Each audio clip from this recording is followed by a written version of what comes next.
are, folks. I've got all the parts finally today. I've got my memory, RGB memory. Gonna give it a shot, why not? Everybody's doing it. I have my Ryzen 7 processor, and the only reason why I'm updating my CPU is because I want more productivity. I don't game much, so I don't care a lot about that aspect of it. And I have Core i7 6700K CPU, but I was one of the lucky ones, and by lucky I mean really lucky. I cannot overclock that CPU, not even to 4.2.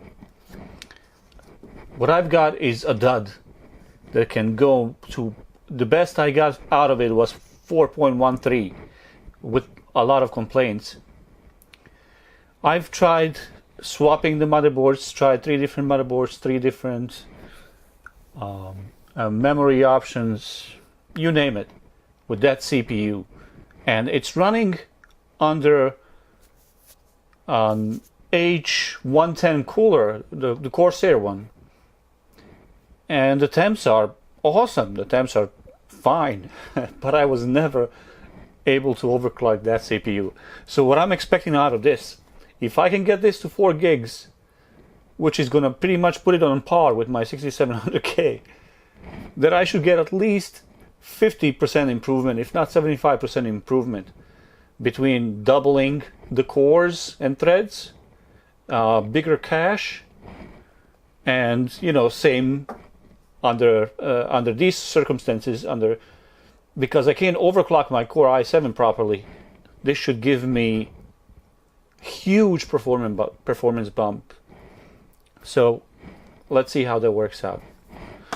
I also have this killer SLI motherboard. It's nothing fancy schmancy, but it's gonna do the job. Again, I have a water block just to keep temps. Not a water block, it's AIO from Gamerstorm. It's a Capitan 240EX, and I also have this adapter for this particular all-in-one cooler. I have only one of these, which should be enough for me, because all I care about at this point is Linux work and video editing for this stuff that I'm doing. And this is crucial 1 terabyte M.2 SSD. And this should be fine. I don't need the newest or the fastest stuff out there. This will provide me plenty of room to edit these, 30-minute, 40-minute, hour of videos, and then offload that to my NAS server and upload it to YouTube. So this is fine. I don't need anything else. Just stick this in on the board and call it a day. And last but not least, I like Corsair stuff, so this is an overkill for this build, but it will give me the option of actually upgrading anything that I want without an issue at all. And I got a pretty good deal on it, so why not? And I like the way that it's fully customizable. I mean, you don't have to plug in the extra wires you don't need. So it's fully modular.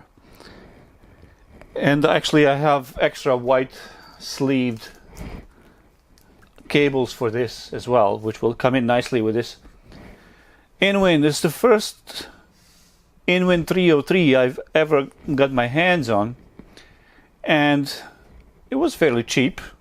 It was the bottom of their range, and I said, why not? Why not try out the 303? It's ATX size. It has plenty of room. I don't need anything specifically crazy in it. It has this nice window in it, so I'm thinking after I build it, it should look fairly decent inside. And that's it. That's the story behind me getting the Ryzen 7. Now this is Ryzen 7 1700X. I really maybe should have bought 1700, but why not 1700X? I got a better chance of overclocking and slightly better than 1700, and some little added features like XFR. So that's the story, and let's do the build. I'm gonna do a time lapse, and you know, we can see how it comes out. By tomorrow I should have this whole thing up and running with my choice of operating system. Actually, I'm thinking about putting another small SSD for my Linux installations as well. Unfortunately, I have to run Windows still. The second anybody else comes with semi-decent software that I like, that can run on Linux for video editing and for photo editing,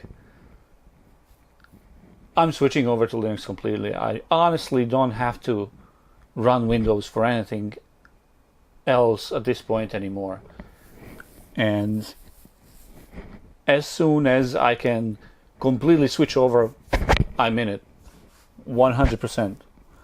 GNU Linux for me all the way to the bank. As far as I'm concerned, I don't ever have to see Windows again. What they did with Windows 10 is beyond shame, and I'm just ready to jump the ship completely. So let's go into the build. I'm